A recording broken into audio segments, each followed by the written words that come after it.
Welcome back to the Bit by Bit podcast. Join me now for part 2 of my discussion with Daniel Prince.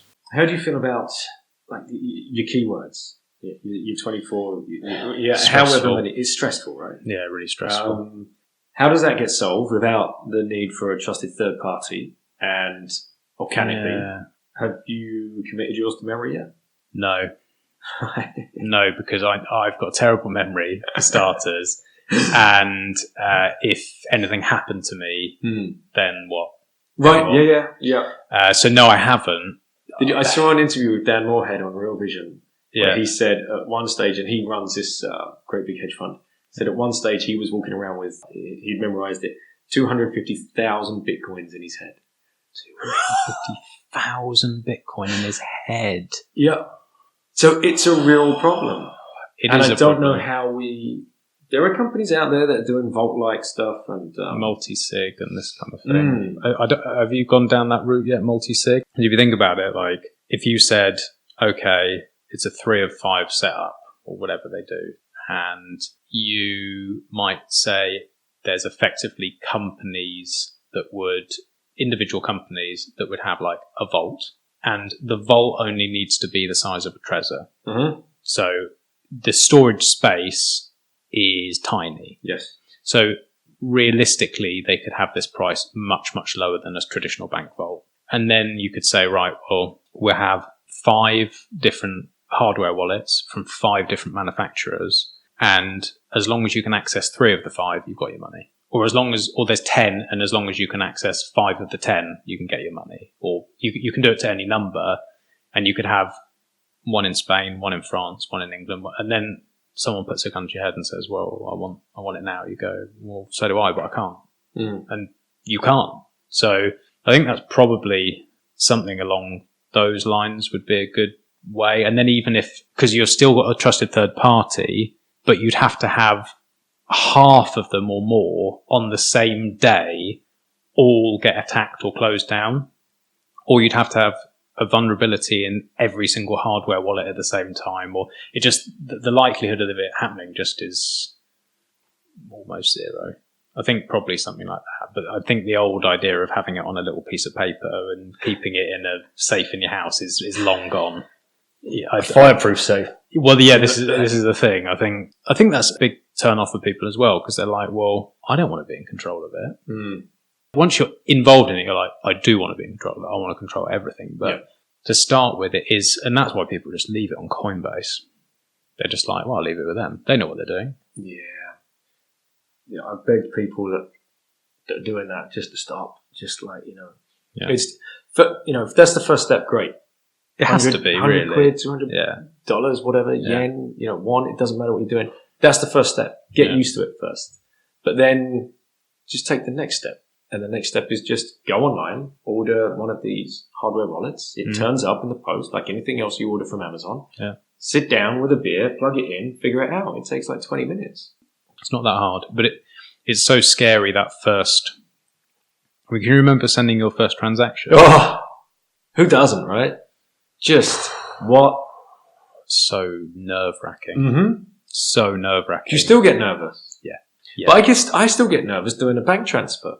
I do, but not to the same level, because I know because you've got that safety net. You can always go back to the bank and say, well, you screwed that up. Yeah.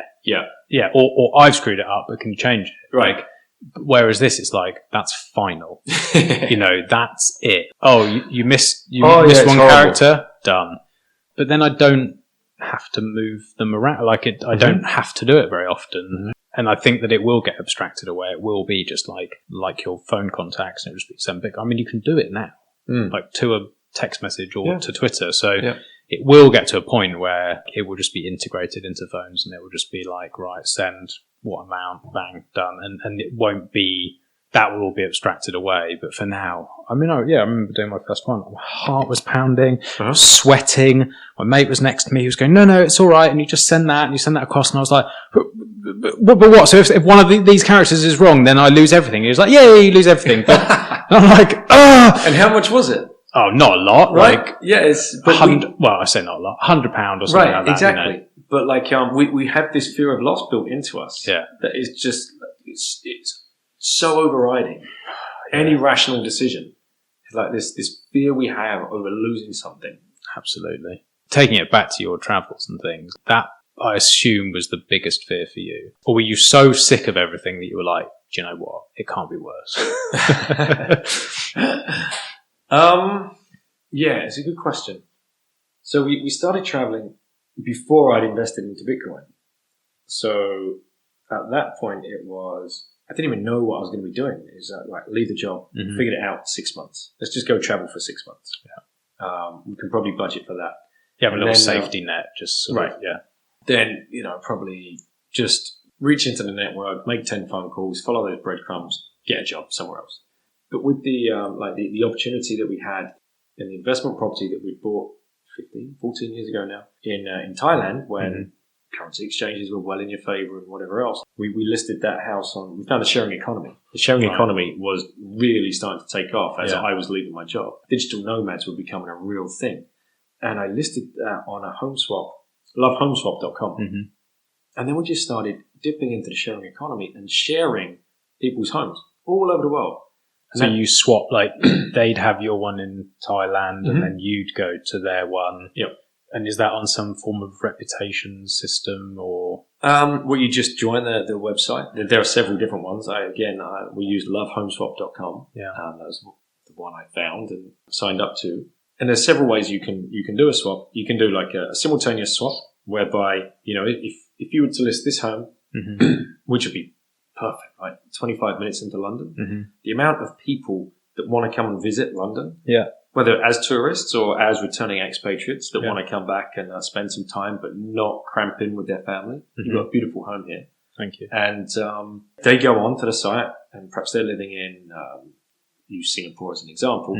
There'll be tons of British expats out there want to come back month of August to come and visit family. Right. They would come on, say to you, hey Max, your house looks perfect for us. Would you be interested in a swap with us in August? These are our dates. Right. And you're like, okay. Yeah. Because now you've got a 4-bedroom house over in Singapore you can go and use, and you look at flights and they're like 500 quid. You're like, this is crazy. Yeah, because that's the biggest cost of the holiday, isn't it? Right, accommodation. Yeah. So that's how we fell into it. There's a point system. So let's say somebody wants to come and rent your house. Well, not rent, but they want to come, and you're like, I don't want to go to, I don't need to be in your area. I don't, I was just there last year. We don't need to go back.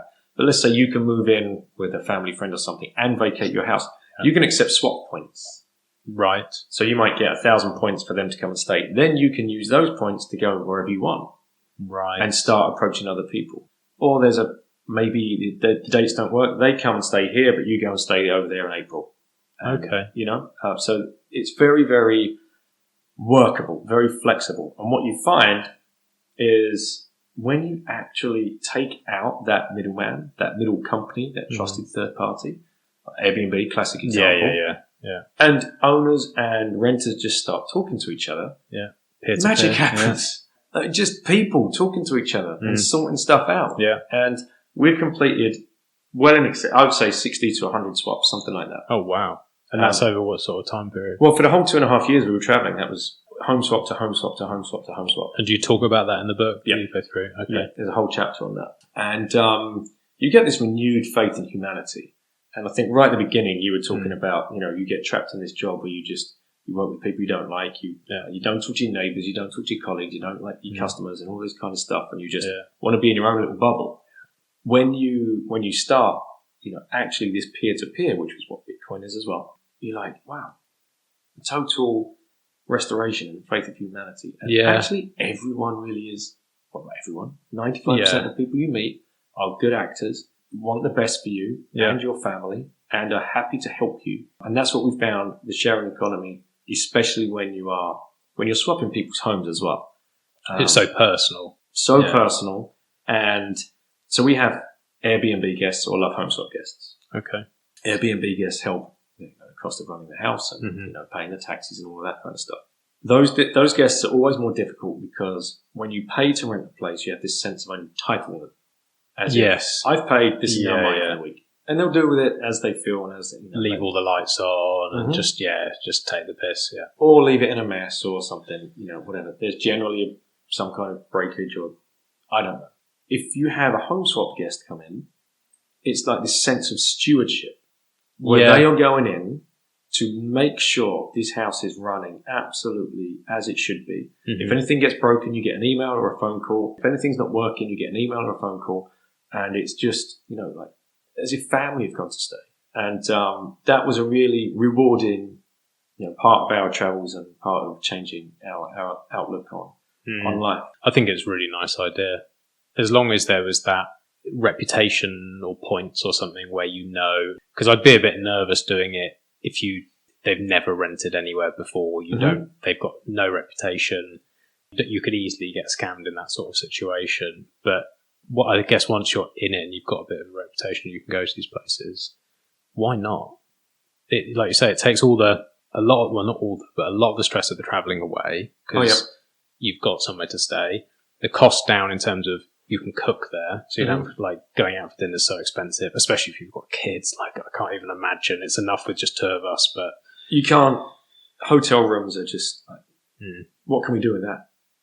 Well, no. The expense. There's 2 hotel rooms, family of 6, 2 hotel rooms, and then you're eating out every meal. Yes, just horrific. Yeah, it's horrific. Yeah, so that would completely change the travel for you. I think that'd be a matter. I'd have to look into that. Have you thought about doing so pretty much what your website's doing, but holding like an escrow amount of Bitcoin that effectively, if someone is to cause damage and they don't tell the other, or if someone is to do something they shouldn't, that money is held? Have you thought about something like that? No. Because that would be, for me, say people start using your website and they're like, say there's 50 people on there within the Bitcoin community, and one's in New York and I'm here, and it said, right, you've both got to put £1,000 worth of Bitcoin into escrow. Here's the photos. If there's an issue in terms of the person can't get into your house, or there's an issue, then that will go to arbitrage or something like that, and your points will be revoked from you, or you'll be kicked off the website. So there's some sort of backing. I'd be more inclined. In my head, I'd be like, someone only has to damage one of my paintings. Right. And I'm finished. Yeah. Or like, someone only has to damage, something of value to me. Might not be valuable to anyone else, but to me, it's valuable. And that would be the only drawback where I'd be like, I just don't know if I feel comfortable renting my home. Something like that would, and I think if it's in that community, it's such a tiny community of people anyway, you probably would never have the problems anyway. No. But it's just that little extra safety net. No, it's interesting. Yeah, I'll give it some thought. I'd be all over doing it. Yeah. I'd love to do it. I'd be on there. I'd be like, right, let's see if we can find something. Right. Definitely. I'd love it. Would you send sats? Yeah, probably. If it's that sharing economy, I'd probably just say, well, okay, 4 or 5 times a year I'm going to use this. So I'll just leave that money or a small amount with that company, or have it that I can just bang back and forth. I probably would, because I know it's going to other people who are also going to do that. If it was, and wouldn't you just go straight online somewhere, Beask or whatever, and just buy the amount back again? Yeah, probably. That's the way I look at it. I think I paid for Sekadian's course in Sats, and the first thing I did is, right, that was $80 worth equivalent. I just went on, Wirex or something, and bought $100 worth of, just to replace the Sats I'd sent. In fact, I ended up buying more.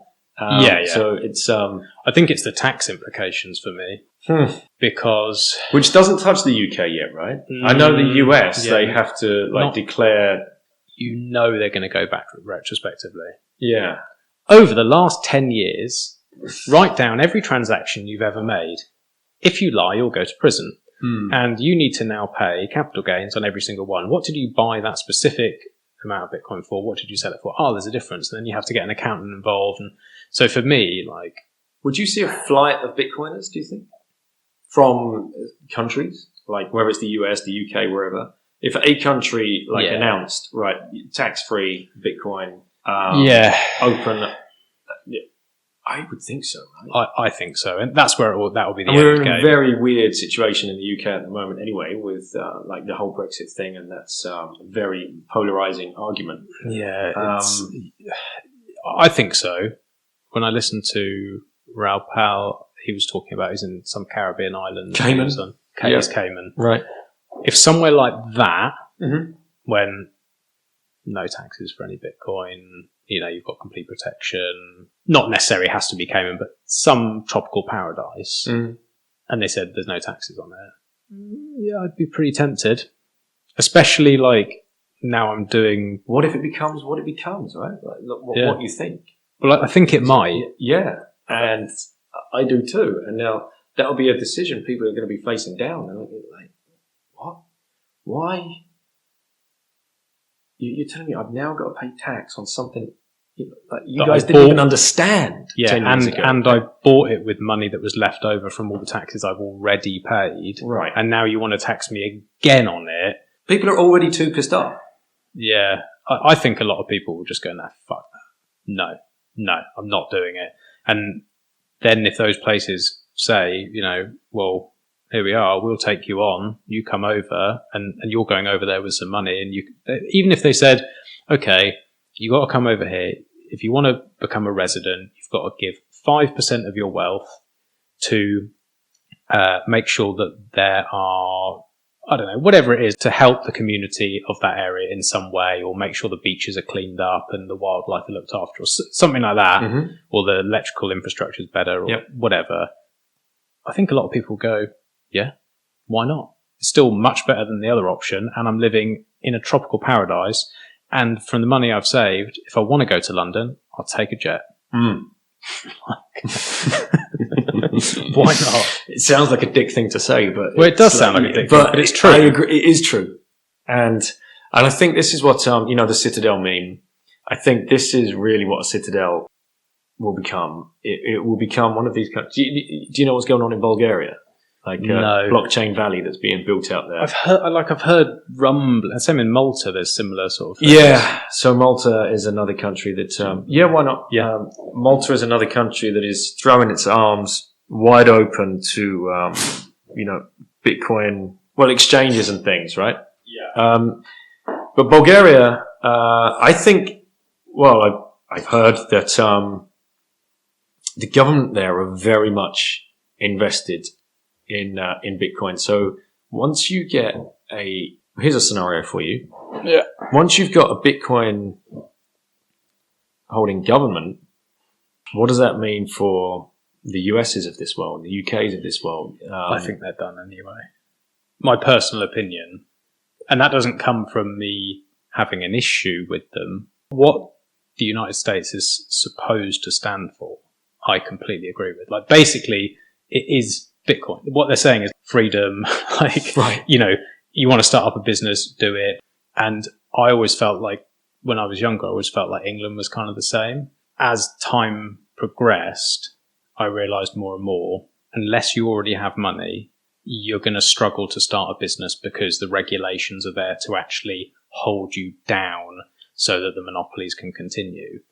And it's meant that it's really good for a really small percentage of the population and really bad for the rest.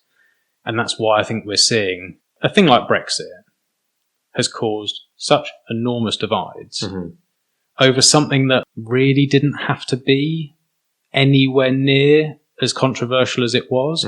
But because everyone's so angry and they don't know why they're angry, because they don't understand what's happening with their money. If another country like Malta or Bulgaria or the Caymans and they have a better offer, what's really, now that you've got the internet, you can run a business from a laptop. You can run a business from a laptop. You can do almost everything you need to do. How often do you really want to be in London? It's pretty horrible.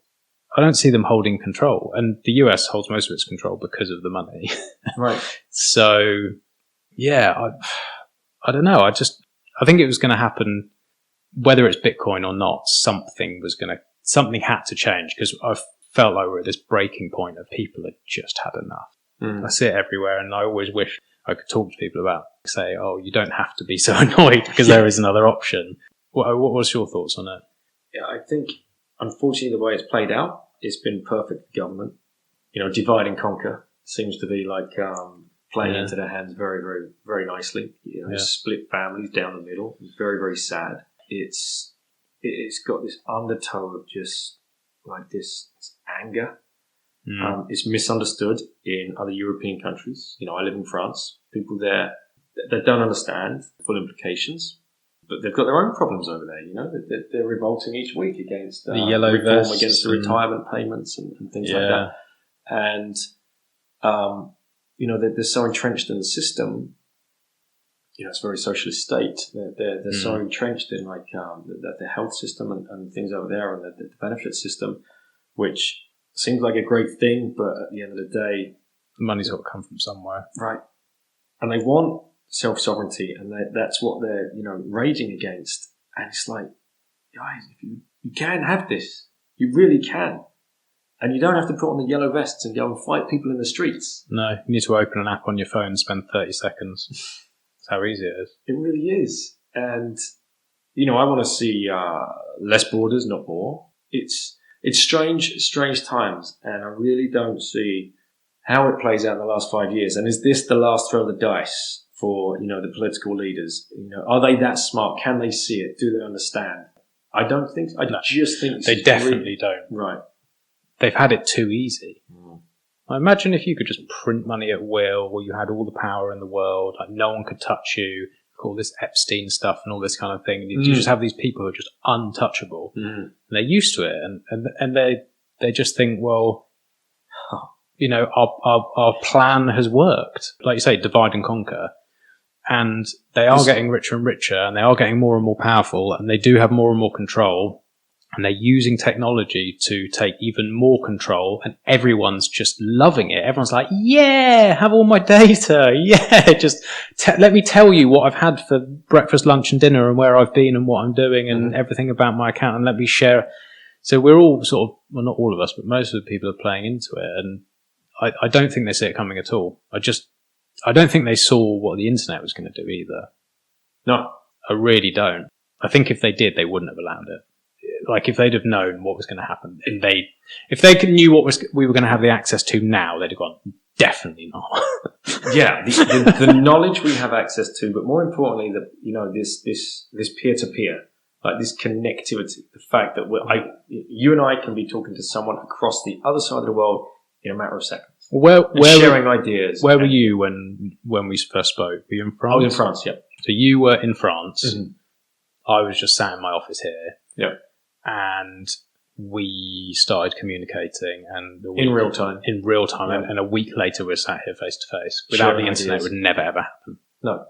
You couldn't even dream it. And you multiply that by a factor of God knows how many. Yeah. And the thing is about the internet as well, we're just like, we're that far in, right?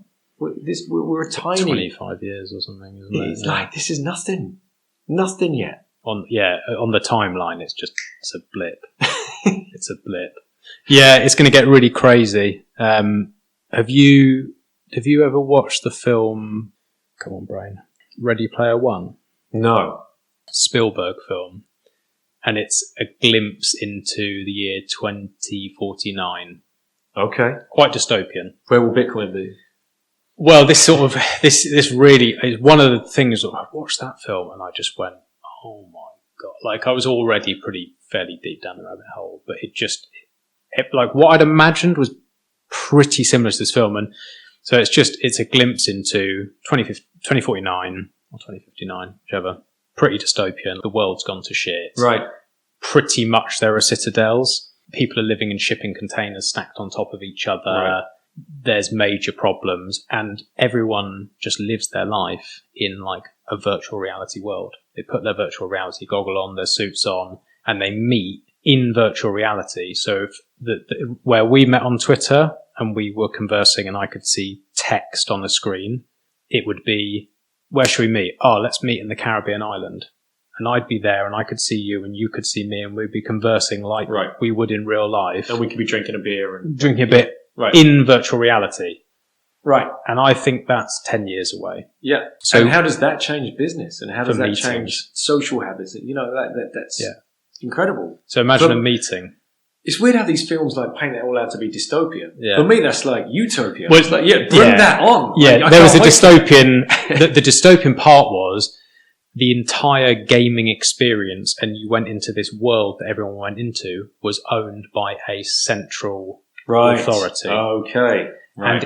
And you had to pay credits to buy weapons and this and that. And if you owed money, you'd become a slave, like a debt slave. Right. So it's quite clever the way they've done it. But so yeah, if it was private and you owned it and you owned your data, amazing. If it's not, horrible. It's like Facebook owning the whole thing. That's the... Do you feel the same then about those who let's forward 20, 25 years, is there going to be that divide of those who do own Bitcoin and those who don't own Bitcoin? Yeah.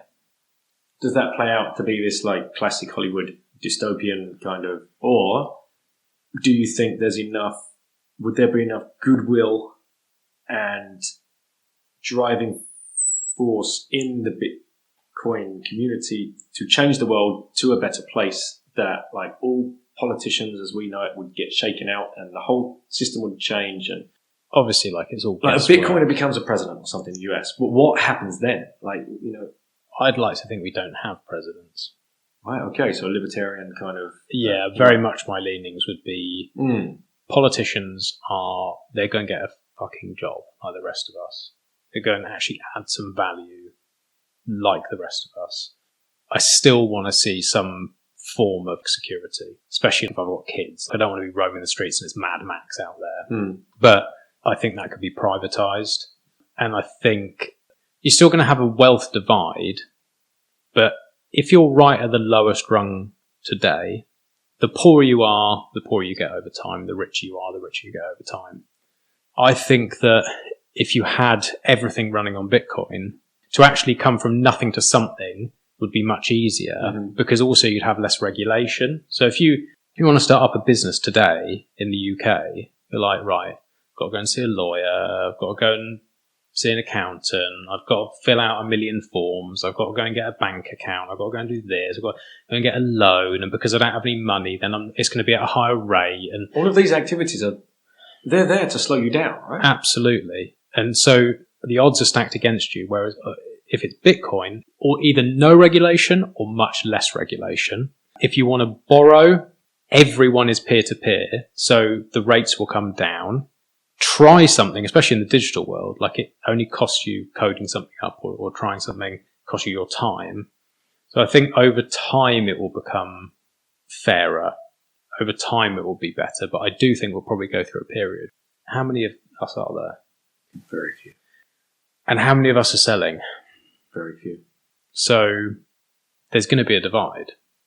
I do think that the people who are involved generally seem to be pretty decent people. Like everyone I've spoken to on Twitter, and I'm meeting you, and like the people that I've spoken to, they don't seem like politicians. When they have something they want to do, they actually do it. They don't talk about it. And they all seem to want to make changes. They're sick of the way things are. So I like to think it will be better. I'd rather just flip the board and see what happens than stay where we are. Yeah. I'd rather give it a go. I think everybody's on board with that. I don't think anybody would disagree that, something needs to change. Definitely. We will end up in 1984. That's where it's going. Do you feel that, obviously, you started this podcast, I'm sure, to try and, vent these frustrations, the stuff you can't talk about down the pub anymore, to try and help average Joe understand a little bit more about Bitcoin. How many of your friends have you managed to convince? How many do you think even listen to the show? Well, I know because I can see my stats on Libsyn. Right. Not many. Right. Not many. So your friends, even though you're putting in the effort to do this, yeah. So they'll be the first people to listen. Max is doing this podcast. Can you believe it? He's killing it. He's going out on his own. He's trying a new thing. No, no. In fact, it is normally the other way where it's gleeful if the price drops. Right, Schadenfreude, right? Is that what it's called? Yep. People are praying for it to go to zero. Yeah, because they haven't invested in it, so they want it to go to zero because then it confirms their biases. Right, exactly.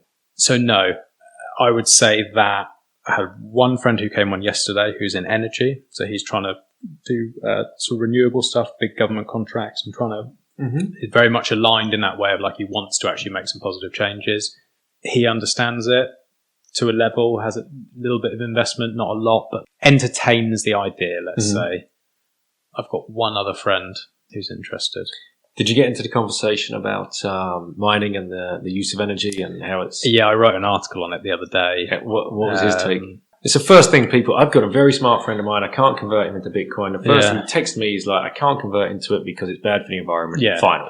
Yeah. I'm like, but that's not true. Right. Yeah, it's not true. You've probably read a few articles that say, it uses enough electricity to power a small country and all that.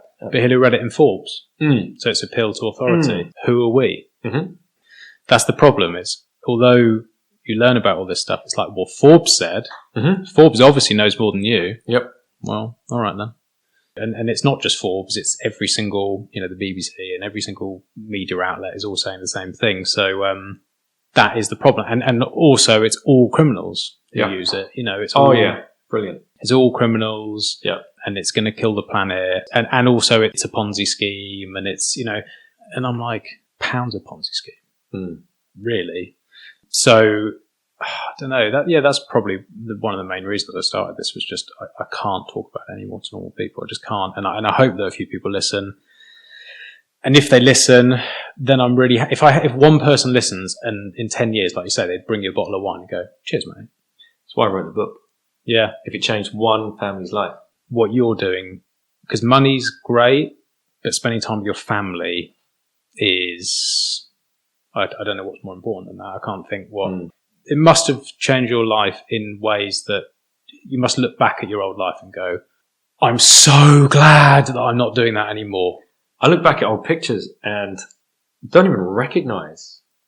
It's probably the same for everybody anyway, but you look at a picture like 10 years ago and, you just sit there and you just kind of think, what was going through my head in those days? What was my outlook of the world in those days? And we can all do that. It doesn't, that's across the board. That's the same for everybody when you look back.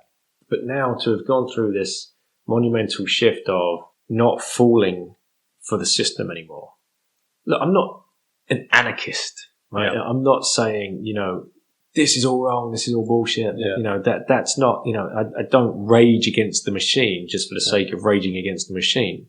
But through my experience over the last 6 years that I left gainful employment, the stuff I've learned about myself, about my family, about finance, about education, about the world is just incredible, absolutely incredible. And when I look back and it's just different, a completely different person. And it touches facets of your life you never thought it would touch. Have you ever met a fat Bitcoiner? No. Right? No, I haven't actually. Think of everybody on Twitter that aren't pseudonyms. Yeah. Or any videos you've ever watched. If they're well into it, if they're 3 or 4 years, they have that long term. They understand its health, wealth, and whatever the hierarchy of needs is. Yeah. It's crazy. The other thing I've noticed about them is they all work really, really fucking hard. Mm-hmm. People in a lot of traditional life, okay, they work hard. They do their 9 to 5, they come home, they flip on the TV, they grab a beer, whatever, they get on Facebook. I've noticed that the people who I've seen who are involved in this might work a 9 to 5, they come home, work another 6 to 10, then they'll do their communications on Twitter or whatever and reach out and get their connections going. They're working twice as hard. That sort of shows to me conviction. Because if you have true conviction, I remember when I was first buying properties, I worked 7 days a week, 12 hours a day for years and years and years. Just in the early days, it wouldn't have felt like work, right? It comes back to that Steve Jobs thing. Do something you love and it won't feel like work. That's it. And I believed in what I was buying. So I was like, right, I don't care what's happening on the weekend. Mm-hmm. I'm working because I want that house. I lost that love. So I was like, I don't really believe in it anymore. So now I'm in this industry. I'm like, I don't care what's happening on the weekend again. I'm working because I want those sats. I remember seeing Andreas Antonopoulos, one of his very first speeches, might have been his first speech, I don't know, where he was so worked up. He's like, he gets fired up. Oh, he's brilliant. I love Andreas. And, I remember seeing him on stage and I was there at the birth of the internet. Mm-hmm. And you have no idea how addicted to that Yeah. I was. Like, I didn't sleep for weeks because I was just so, it was like, Bitcoin is that times 10 or something like that. I can't, paraphrasing. And when people like that, like, and he has this brilliant knack of just using the best analogies and just burning it all down and, just getting his point across in such a great way. That's, was he one of the first people you followed? He was, yes. Tour as well when I started looking at watching those Real Vision videos. Yeah. The first book I bought was Andreas's, his Internet of Money book. Yeah, that's a great book. Podcasts. The general ones, I guess. Like, I only found Peter McCormack only like 6 months ago. He's relatively new. I mean, he's like, that's what's quite nice is like, he's a noob. Yeah.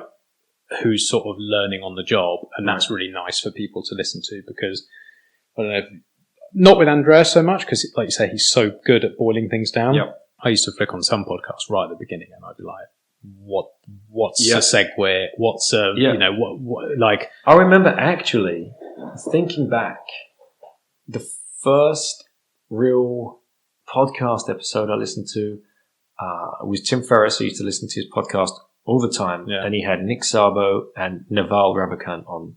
Oh, yeah. Okay. And they went, they riffed for about 2.5 hours. The two of them together? Yeah. I haven't listened. I have to have a listen to that. And that was, back in those days, they were talking about Ethereum as well. Yeah. So that's kind of like what led me down that path. And I'd be interested to know actually whether the host, Ferriss himself, actually, after listening to those guys, went and started investing. Because Kevin Rose, he also was doing a side crypto, I can't remember what it's called, but he had Andreas on, and then I saw Andreas on Joe Rogan, and I was like, wow. Yeah, these are some of the smartest guys I've ever heard speak, ever, on any subject. Yeah. Well, that's where you get the conviction, right? Right. I remember sending I sent one of Andreas's videos to my mum and dad. And I said, please watch this. Like, this is too important. Please watch this. And they come back, and I think it was a one-liner. Something along the lines of, he seems really worked up and he's got a bit of an annoying voice for a salesman for Bitcoin or something. That's what I've had as well. Oh, my God. Yeah. Okay, first of all... Yeah, or this guy's nerdy. It's like, exactly. That's because... he's not a salesman for Bitcoin. And so this leads into a misconception. Where I live in France, rural France, it's, there are some expatriates around and got English friends and, Dutch friends. And I just put out on a Facebook group, does anybody want to meet up and talk about Bitcoin? Because I want to talk about it and I just want to know if there's anybody else out there. And one guy approached me, really, really nice guy, cool guy, and we get on, and fellow English guy, and he's like, I want to talk to you about Bitcoin. But first things first, though, are you selling it? Right. I'm like, okay. And then the sat dropped. It's like, you think I'm shilling it. You think I've got some kind of commission behind this. Yeah. And I said to him, mate, no, it's not a company. I don't work for the company. I get money for doing it. I'll give you a referral link to to an app. Yeah. And that will give us €5 each or something. Yeah. But that's about it. Yeah. Full disclosure. But that's what people think. Yeah, because that's what's normal. Yep. That's what we're used to. And this hasn't existed before. And in some way, like, the more people who buy, effectively, the more value is in the network, which is for someone to think, oh, if I buy £100 of Bitcoin, it's going to make him money. It's like, no. If you want to buy 100 billion, then yeah. But people can't wrap their head around that.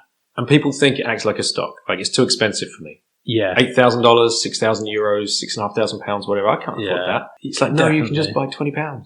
But like you're saying about listening to people like Andreas and some of these people who are smart.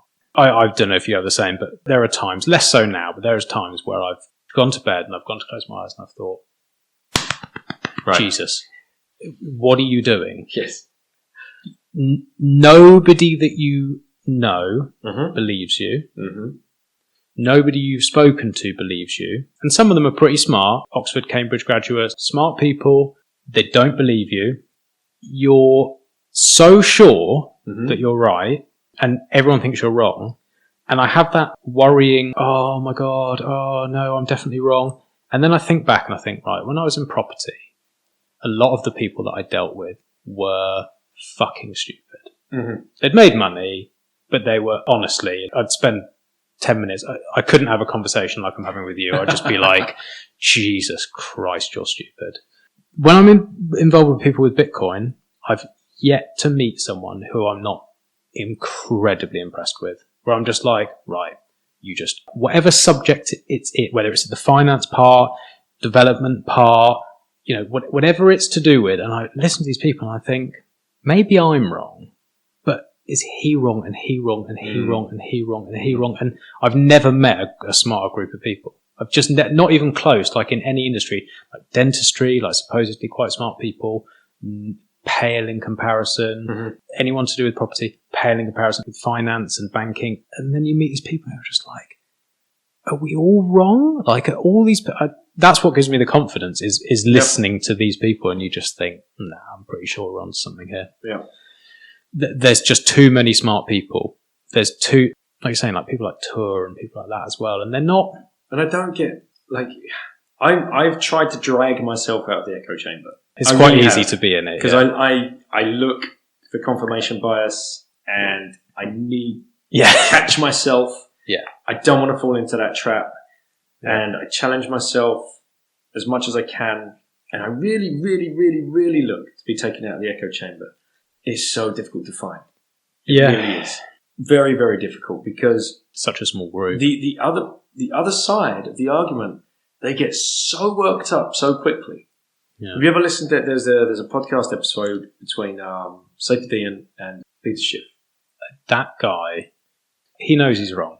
For him not to know he's wrong, he's got a gold business. He sells gold. He's been telling people for however long, buy gold, don't buy Bitcoin. He's been wrong for the last 10 years. He's going to continue to be wrong.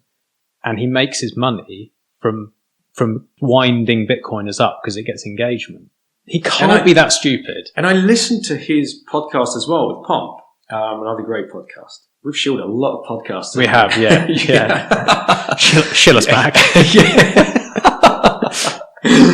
But him and Pomp had a really good conversation. And for the first hour, I was engaged with Peter.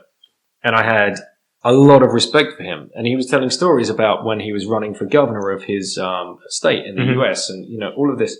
Yeah. And I'm like, this is a guy that he understands markets. Yeah. He's been around them the whole time. Yeah. He really, really does get it. Yeah. What's this game he's playing now? That's it. It's a game. I don't understand it. It's a game. I'm so convinced of it. Because but I need, Peter, I need you to take me out my echo chamber, but you're doing such a bad job at it. All it'll go down to is intrinsic value, there's lots of coins, and then you explain that no, that's not right because of X, Y, Z. You could list 50 reasons he's wrong. They're not opinions, they're facts. And he's heard them a billion times from Safe and from all these other people, and he will never listen. And so you could either say he doesn't understand it and he's an idiot, which he's not, clearly. No. He's not an idiot. He's a smart man. Yes. So then it's like, well, then it's most likely you do understand it and you're just lying to your audience and you're using Bitcoin as a platform to get more people and you probably own it. Interesting. I never thought about that. He sells gold for Bitcoin on his website. No? Yeah, well, he does. No, I didn't know that. Yeah, he does. He says, we convert it all straight away. It's like, okay, mate. Yeah, all right. And Trace has been talking to him about it since it was like 25 cents. So, I don't know. I would be shocked if he doesn't understand it. I just think he's a liar. And then the other guy that I listened to on Marty Bent the other day, Dave Collum. Do you follow him? Was he the guy who was talking about like Marxism and recent one? It was a recent Sounded one. like a New Yorker.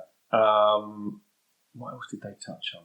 He's the guy that, he'll take the opposing view on climate change on Twitter. Oh, yeah. Sorry, older guy. Yeah, older guy. Yeah, he writes an annual. Yeah. Yeah, really good episode. Yeah, really good episode. And, a good discussion. He's the first guy that I've listened to that doesn't lose his shit.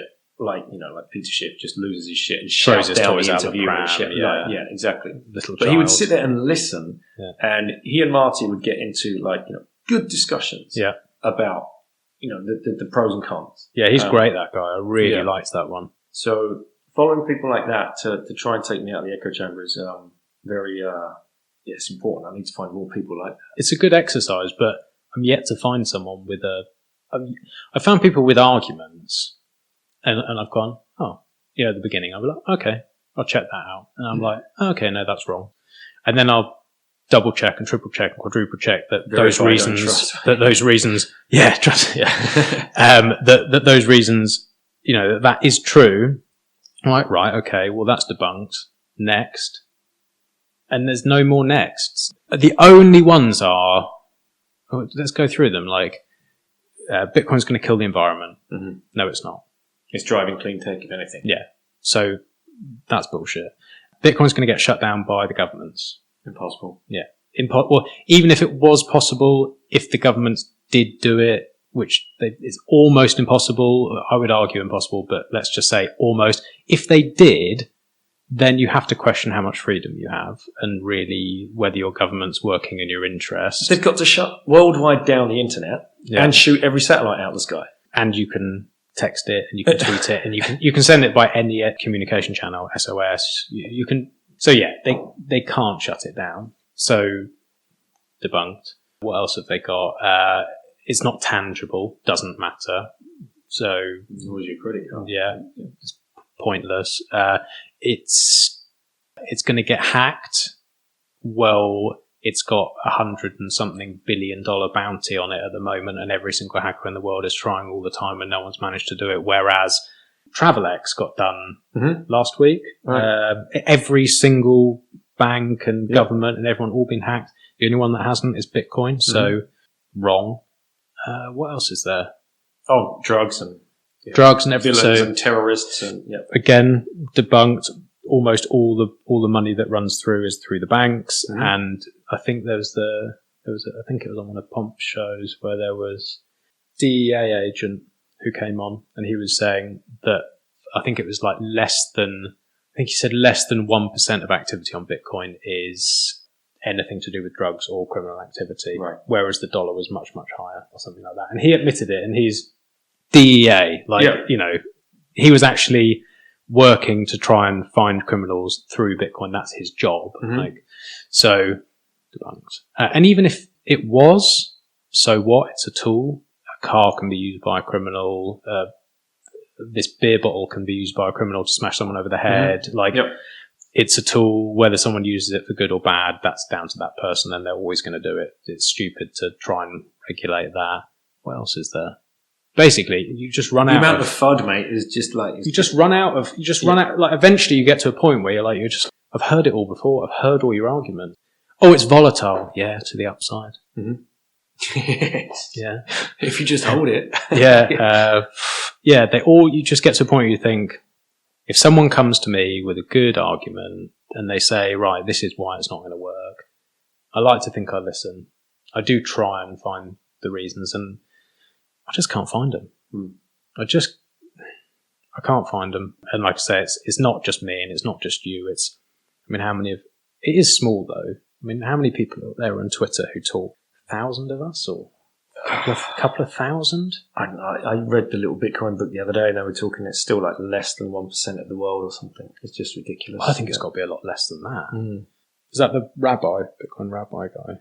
No, the little Bitcoin book is the like Alex Gladstein was one of them. Jimmy Song. There's 7 of them. Right. And great little book. Like it's like pocket size, and you can just flick through it. It's very, very easy to read. Right. Brilliant for noobs. Okay. Yeah, it's very, very cool. He's an interesting guy, actually. Alex Gladstein, the Human Rights Foundation. Really cool guy. And sees the whole aspect of like changing the world with it, and like inclusion, and getting people their freedom back, and they're smuggling like information into North Korea and stuff like that. It's like crazy stuff. That's the most exciting bit. That's the most exciting bit. And having people like him involved is awesome, because if people actually listen, and he's doing it for a good cause, and he's very well spoken, and he talks about things that people should care about, I hope that pulls a few more people in rather than just, number go up. But this is the problem, is I think because there's so many threads like that, you know, if you sit down with someone for 5 minutes, they're like, right, tell me about Bitcoin. You're like, right, well, it can save the world. It can bank the unbanked. It saves your purchasing power. It's going to be faster than Visa. It opens up all these new business opportunities. You know, you go through like a list of 100 things, like Bitcoin fixes that. Yeah. You know, you've seen that on Twitter. It's like Bitcoin fixes this. And it's like almost everything you can sort of go back to Bitcoin fixes this. Mm-hmm. And people are like, right, well, that can't be right. But you could say it about the internet and be right. Yeah.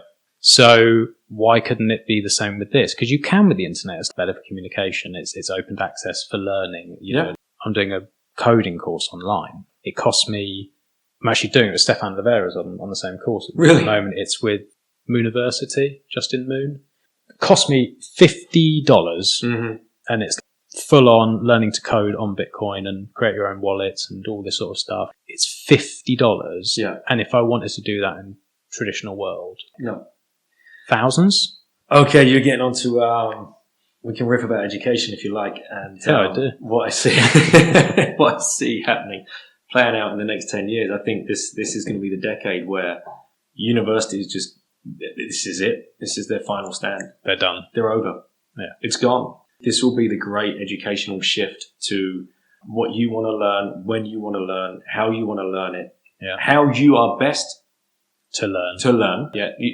We're all going to start understanding, wait, I learn best by doing this way. Mm-hmm. And you're going to be able to connect with whoever you want. Like, you know, Safe, this is what Safe did. Like, he's left university, his job. He's like, that is pointless. Yearly wage, hated what he had to teach and wants to teach real economics. Yeah. And so he just interacts with students who want to learn. Yeah. Right? Not people that are just showing up half drunk because they've been out all night. Yeah.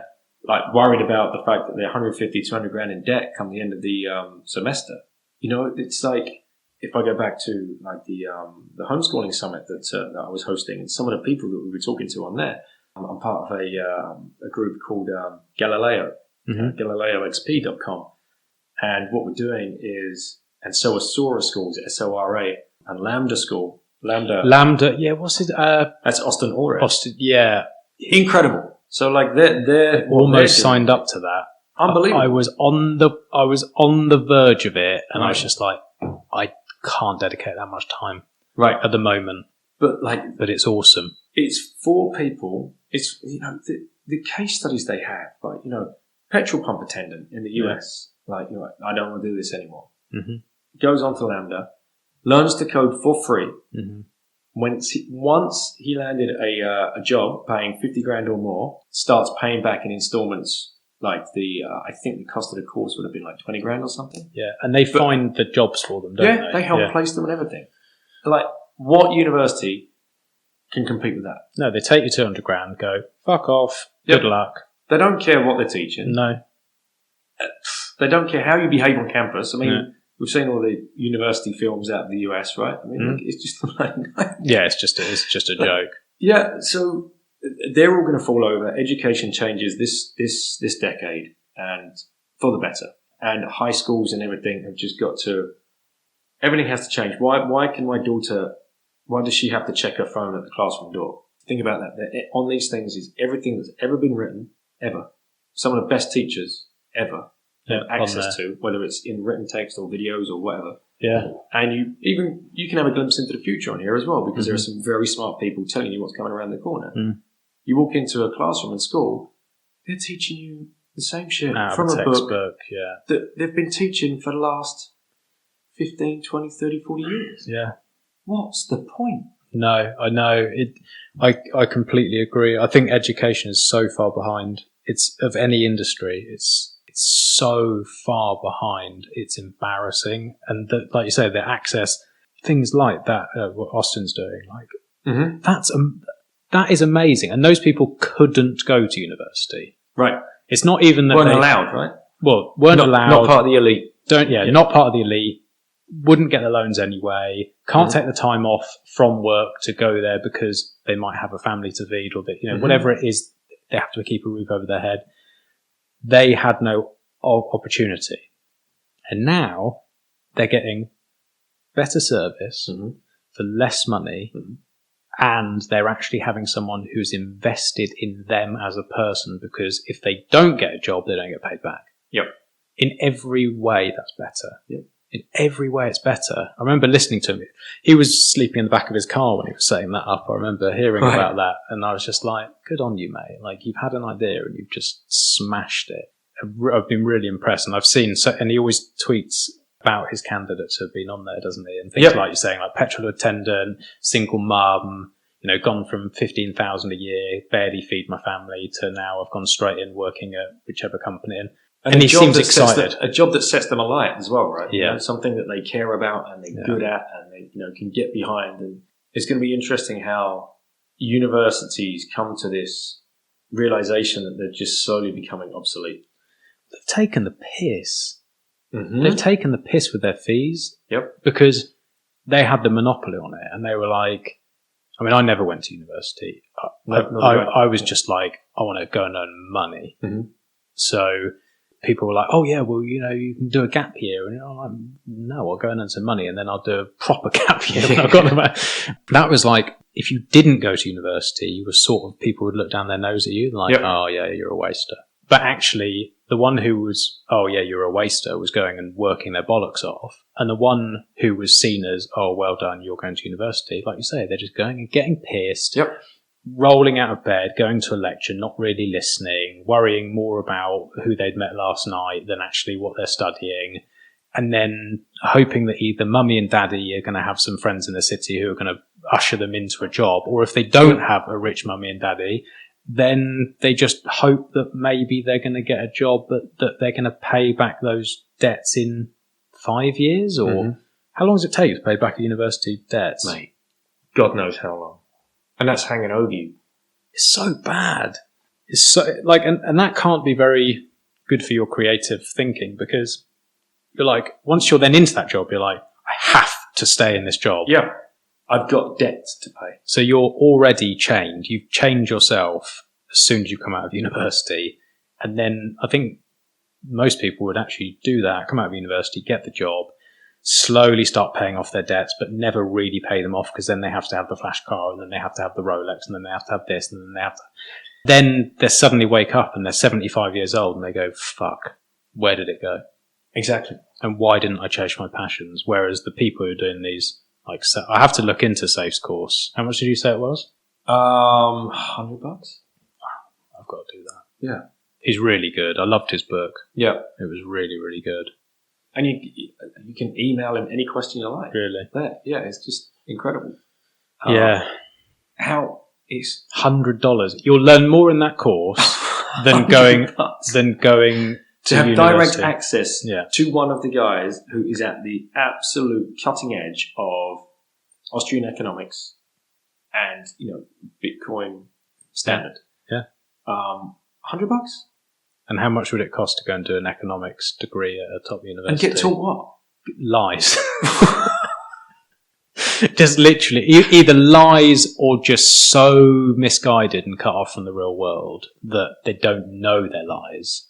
Either way, it's bullshit. Well, when you look at, what does it cost? What does it cost in actual dollars, and what does it cost in opportunity cost? And time. Ridiculous amounts. Yeah, In fact, anybody that is choosing to do an economics course at university should fail by default, because that is just bad economics. Yeah, you're right. Yeah, you're right. Yeah, because you're putting yourself, if you put that into a business plan. So if you're applying for university and you choose economics, I could give you an F right now. Yeah, that's so true. That's very well worded. Right, so true. The idea, you want to go and learn about money. Okay, this course is going to cost you $200,000. Yeah. Still in? Fail. Yeah. Yeah. Or go spend £100 and go and learn from somebody who really knows what they're talking about. Madness. Yeah. I have to look into some more of these courses and things. Are there any more that you're doing at the moment? That's the only one I've done. That's the only one you've done. That's the only one that has really appealed to me. Yeah. And I learned a lot. I learned a lot reading his book, and then learned a lot about, listening to his courses and his lectures about Austrian economics and things like that. And you talked in previous shows about, money. Right? What is money? And actually understanding what it is and what it does and how society is built around it.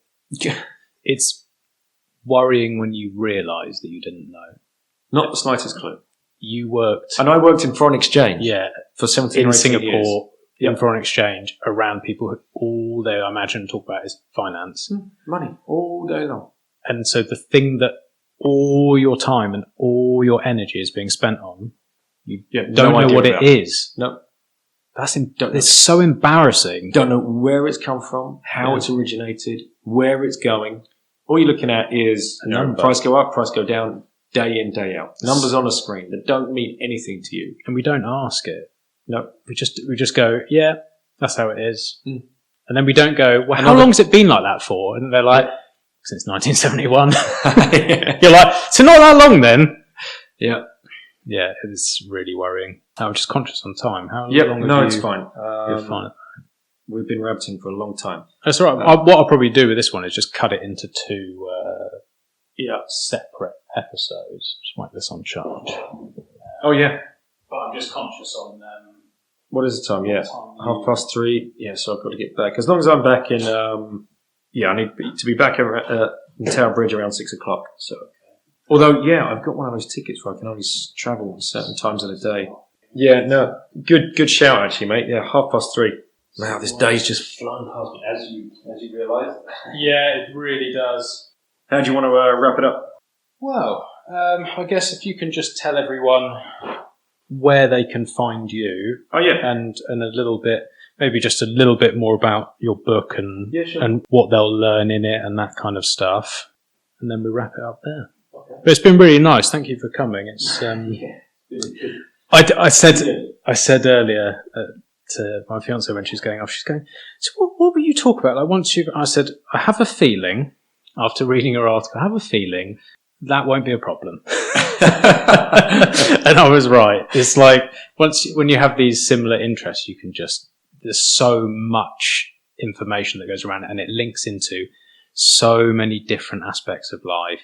And like you're saying, it links into education, it links into travel, it links into family life. Yeah. It's been it's been a joy to have a conversation with you because, think about it. How many conversations do you have in your life that you actually just sit down and really. Now, how many important conversations do you have in your life? Most of our conversations are superficial. Really. Yeah. If you're stuck at work all day, they're superficial conversations. You're trying to win a client or you're trying to, keep a client happy or whatever you're trying to keep your boss happy or impress someone. It's all superficial bullshit. Yeah. And you've got this mask on. You pretending to be someone else. Yeah. And it's the same with you meet your group of friends down a pub on a Friday night. You're not getting to get into these conversations. No. You're going to have fun. You're going to have bullshit. You're going to rib each other over football or whatever it is that you're doing or, to actually sit down and have long form conversations about important shit. Yeah. No one is really doing that. No one's interested. No. And that's to say, it gets lonely. Yeah. It gets lonely because if that's what's occupying your mind and you can't talk to anyone about it, it's nice to then be like, I can speak to someone who's on my level. And so it's been really nice. Thank you for coming. Thanks for connecting on Twitter. And thank you for the book. I mean, I shall have a read through that. It's very much something that we've talked about and, well, I'm sure lots of people do, but never taken the jump. So I hope I learn some tricks in there. But tell the listeners what can they, well, first of all, where can they find you? Yep. And then a little bit more about the book and what they're going to learn from it, from Choose Life. Yeah, sure. Yeah. So Twitter is at Princey1976. You'll find me on there. Our website, our blog is Princes. My surname is Prince, so it's Princes Off the Grid. And I still kept the .weebly.com. Mm-hmm. So I didn't pay the $10 a year to get rid of the Weebly. I don't mind shilling Weebly. Yeah. So, princesoffthegrid.weebly.com is our blog where you can go and learn about us and the family and how we traveled. That you can learn about the sharing economy. You can learn about homeschooling or world schooling as it's now known for those digital nomad families. They call it world schooling. Okay. Where they take education into their own hands and take their kids around the world to show them experientially real cultural differences and lives. And when you meet these kids, oh my God, it's unbelievable. I'd love for you to meet homeschooled or world schooled kids. You'd just be like, on a different level, I The bet. future is bright. Yes. You know, it really is. All of this worry that we have and anxiety around the future. So you can reach out to me there, and please do. And if anybody wants to pick up the book, it's on Amazon. Mm-hmm. You can get it if you're part of Kindle. You can just read it for free, right? I think. Okay. Yeah, if you're KDP Direct or something. No, what is it? I don't actually have a Kindle. Some people have a Kindle account where they can read certain books for free. That's signed up for that's that. one of them. So if you have that, you can do it. I hope to do an audio this year. I like you. Yeah. I figured I can see what's happening with audio, Yeah. and I've got to jump on that bandwagon. So Yeah, I hope to do an definitely. audio version of the book. And that's me. Reach out. Fantastic. Okay. I'll link some bits in the show notes as well. And then also, just for any Bitcoiners who might be listening, just remind us again what the website was for the... Oh, yes. Airbnb Bitcoin. Airbnb and Bitcoin. Airbnb. So it's Airbnb, but without it's Airbnb Bitcoin. Okay. Yeah. And .weebly.com again. .weebly.com. Yeah. And I'll link that as well. And then if they're interested in renting that, they just reach out to you via email. Yeah, it's a very basic landing page. My email's all over it. Yeah. There's a picture of, there's a about us, meet the team. It's just a picture of me and my wife and kids. And we're open to anybody getting in touch with us that might be interested in renting the place, and would accept Bitcoin at a discount to fiat, because we want to somehow provide a service for traveling Bitcoiners that want to use it, need to use it, and are looking for these accommodation options. Thanks. Perfect. Thanks for remembering that. Well, Max, excellent work you're doing as well. Thank you. Brave decision to go into this. I think what you're doing is brilliant, and I hope whoever's listening is learning a lot. And keep up the good work. Thank you very much, mate. No problem. We'll wrap it up there.